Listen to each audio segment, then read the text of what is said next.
اور اگر وہ مقابلہ نہیں کر رہے تو پھر وہ اپنی آئینی ذمہ داری جو ہے پوری نہیں کر رہے، جو انہوں نے حلف اٹھایا آئین کے تحت، وہ یہی ہے ٹو پروٹیکٹ۔ اگر وہ پروٹیکٹ نہیں کرتے اور اس کو سیاست سمجھ رہے ہیں اور سمجھتے ہیں کہ ان کو پروٹیکٹ نہ کر کے وہ بانی پی ٹی آئی کی مدد کر رہے ہیں، تو میں سمجھتا ہوں غلطی پر ہیں وہ۔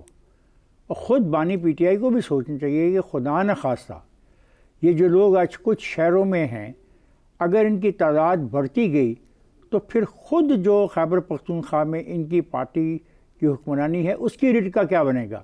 کیا یہ دونوں آپس میں تصادم میں آ جائیں گے؟ اور خدا نہ خواستہ ایسا اگر ہوتا ہے کہ ایسا کوئی تصادم اس صوبے میں جنم لیتا ہے تو یہ تصادم پھر صوبے کے دونوں اطراف میں پھیل جائے گا، یہ افغانستان کی جانب بھی پھیلے گا اور ادھر بھی پھیلے گا۔ تو پھر کیا یہ ہوگا کہ اس علاقے میں ایک نئی جنگ جنم لے گی، اور اگر یہ نئی جنگ جنم لے گی تو یہ خیبر پختونخوا کے عوام کو تباہ کر دے گی۔ ٹھیک ہے افتخار تو صاحب، برائے مہربانی سیاست کو چھوڑیں، اپنی ذمہ داریاں پوری کریں اور اس قسم کا کوئی رسک نہ لیں جس میں دہشت گردوں کو اپنے طاقت کا مظاہرہ کرنے کا موقع ملے۔ درست ہو گیا۔ شہزاد صاحب، بلاول بھٹو کی جانب سے تو آج خیبر پختونخوا حکومت پر کوئی دہشت گردی کو سپورٹ کرنے، مطلب سہولت کاری کی بات کی گئی، یہ بھی خبریں رپورٹ ہوتی رہی کہ بھتے بھی حکومت کی جانب سے ادا کیے گئے جان و مال کو محفوظ کرنے کے لیے۔ اب جب وہاں بات کی میں نے تو دہشت گردی کو عوام جس طرح دیکھ رہی ہے، کیونکہ عوام کو نہیں، طالبان یہ اسٹریٹجی سے چل رہے ہیں کہ وہ سیکیورٹی پرسنلز کو اٹیک کر رہے ہیں، اور عوام کی معیشت اتنی خراب ہے کہ ان کی پرائرٹی معیشت ہے، تو عوام کا ایک ڈسکنیکٹ ہے اس پوری چیز کے ساتھ۔ آپ کے خیال میں کیا ایک سٹیبل پوائنٹ آف ویو کی ضرورت نہیں ہے خیبر پختونخوا میں دہشت گردی کو ایڈریس کرنے کے لیے، کہ یہ سب کا معاملہ اور سب کا مسئلہ ہے؟ اچھا، پہلے تو مجھے یہ کہنے دیجئے کہ پی ٹی آئی کی یہ جو پالیسی تھی اور اس وقت کی فوج اور انٹیلیجنس کے جو چیفز تھے ان کی یہ سوچ تھی کہ شاید ہم اگر طالبان کو، جو ٹی ٹی پی والے ہیں، ان کو جب امریکہ گیا افغانستان سے ان کو واپس بسانے کی، ان کو واپس لانے کی ایک بے انتہا بڑی غلطی تھی، جو کہ اس وقت بھی کھل کے سامنے آئی اور اس کے اثرات اب ہم بھگت رہے ہیں۔ یہ پالیسی کی غلطی تھی۔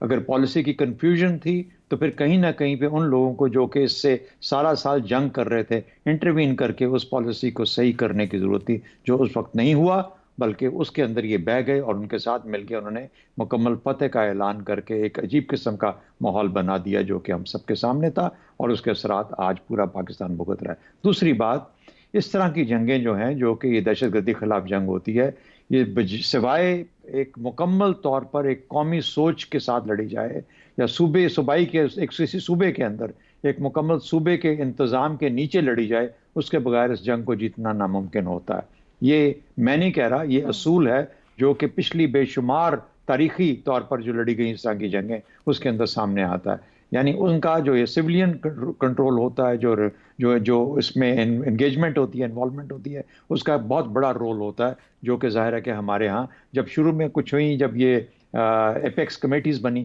اس کے اندر کچھ اظہار سامنے آیا اور آپ نے اس کا اثر دیکھا، ضرب عضب کے اندر آپ نے دیکھا اس کا اثر آیا، لیکن جب سے اس کے بعد ضرب عضب ختم ہوئی، اس کے بعد یہ ایپیکس کمیٹیاں زائل ہوئیں، آہستہ آہستہ ڈائلیوٹ ہوتی گئیں، اور اب ان کا اثر کوئی نہیں ہے۔ تو یہ دو چیزیں اپنی جگہ کے اوپر قائم ہے۔ تیسری جگہ یہ کہ کیا ان کو جو بھی ہو رہا ہے وہ اس طرح کرنا چاہیے، میرا خیال ہے اب وہ معاملہ ہے کہ خوف کا معاملہ ہے۔ افتخار صاحب نے بالکل ٹھیک کہا، اگر 8 بجے کے بعد یا کسی بھی وقت میں دن کے یا رات کے اگر آپ کی رٹ نہیں ہے تو وہ علاقہ آپ کے کنٹرول میں نہیں ہے۔ اب یہ سننے والوں کو بھی سمجھ آنی چاہیے اور دیکھنے والوں میں، عوام سے زیادہ اس میں حکومتوں کا اور سیکیورٹی اداروں کا، سیکیورٹی ادارے تو لڑ رہے ہیں لیکن اکیلے میں لڑ رہے ہیں، یہ آؤٹ سورس کر دیا گیا ہے کہ سیکیورٹی جو ادارے ہیں یہ جا کے لڑیں گے۔ آؤٹ سورس کرنے سے نہیں ہوتا، یہ ٹوٹل انگیجمنٹ اور انوالومنٹ کے ساتھ لیڈرشپ دکھاتے ہوئے لڑنی پڑتی ہیں، اور صوبہ خیبر پختونخوا تو سب سے زیادہ ولنریبل ہے۔ تو میرے خیال میں کوئی گنجائش ہی نہیں ہے کہ علی امین جو ہیں اس کے اوپر فوکس نہ کریں۔ اگر وہ فوکس نہیں کریں گے تو ایک کرائم، ایک اور جرم سرزد کر رہے ہیں، جس کا کہ بعد میں ہمیں اس سے بھی بڑا خمیازہ بھگتنا پڑ سکتا ہے۔ درست ہو گیا جی، ایک بریک کی طرف جاتے ہیں۔ سی ایم کے پی کے گنڈا پور صاحب یہ تو کہتے ہیں کہ اگر کراس دا بارڈر بات چیت کرنی تو ہم موجود ہیں، لیکن کیا ایک پوائنٹ آف ویو صوبے کے اندر وہ مینڈیٹ رکھتے ہیں کہ اسٹیٹ کے ساتھ آن بورڈ ہو مکمل طور پر؟ اس بریک کے بعد مزید گفتگو۔ پروگرام کے آخری حصے میں ایک بار پھر خوش آمدید۔ زیغم صاحب، 2004 سے 24 تک جو سیاسی مفادات ہیں بانی پی ٹی آئی کو اگر اس ایک اس طرف دیکھا جائے دہشت گردی کے معاملے کو لے کر مذاکرات کرنے چاہیے, بات چیت ہونی چاہیے. آپریشنز کی مخالفت 14 کے بعد وہ آپریشن کے ساتھ چل پڑے, 21 کے بعد وہ پرانے موقف پر آ گئے ایز اے یو ٹرنی. اب کیا ضرورت ہے؟ دہشت گردی ایک ایسا ایشو ہے جو کہ نیشن وائز اس کو لڑا جا سکتا ہے, جیسے شہزاد صاحب نے کہا یہ اصولی طور پر معاملہ ایسے ہی حل ہوگا. موقف میں استحکام کی ضرورت ہے. گنڈا پور صاحب کے پاس مینڈیٹ ہے اس کو اڈاپٹ کرنے کا؟ دیکھیے, ہمیں سنگل نیریٹو کی ضرورت ہے. جہاں تک دہشت گردوں کے ساتھ لڑنے کا تعلق ہے اس میں ہم سب اکٹھے ہیں, فرق نہیں ہے. لیکن ایک افسوسناک صورتحال ہمیں نظر آتی ہے کہ ان علاقوں میں جہاں دہشت گردی ہو رہی ہے وہاں پہ بھی سازشی تھیریاں پھیلی ہوئی ہیں. میں وہاں نوجوانوں سے بات کرتا ہوں تو میں بڑا پریشان ہو جاتا ہوں. وہ ساتھ نہیں ہے دہشت گردوں کے, اتنے ہی مخالف ہیں جتنا پاکستان کا کوئی اور علاقہ ہے, لیکن ان کے ذہن میں عجیب و غریب سازشی تھیریاں ہیں. مسئلہ کیا ہے؟ ہماری نیریٹو کی ویکنس. دیکھیے, جو دہشت گردی ہوتی ہے اور اس کے خلاف جدوجہد ہوتی ہے اسے 3 حصوں میں تقسیم کر سکتے ہیں. نیڈ 3N میں. نیڈ جو حالات و واقعات ہیں, نیریٹو ان حالات و واقعات کو لے کر جس طرح کی کہانی دہشت گرد بنتا ہے, اور تیسری چیز ہوتی ہے نیٹ ورک, جو ان کی تنظیمیں ہیں. اب نیٹ ورک سے تو ہم لڑ رہے ہیں, ان کا ستیہ ناش بھی کر دیا, ختم بھی کر دیا, ان کے علاقے بھی خالی کرا دیے. چند ہزار بچے جو افغانستان میں گھس گئے, جو طالبان کا حصہ ہیں اور وہاں سے پراکسی وار لڑ رہے ہیں پاکستان کے خلاف. لیکن نیریٹو کا کیا ہوا؟ اتنی بڑی ناکامی ہمیں کیسے ہوئی کہ قومی نیریٹو پر ہم متفق نہیں ہیں؟ اس میں مفادات بھی ہیں, اس میں خوف بھی ہے, اس میں کمیونیکیشن کی ناکامی بھی ہے. جہاں تک پی ٹی آئی کا بات ہے, عمران خان کا رویہ تو شروع سے ہی بہت افسوسناک رہا ہے. ان کا اپنا نیریٹو رہا ہے. آپ کو ایسا لگتا تھا جیسے وہ طالبان کے اپالوجسٹ ہیں.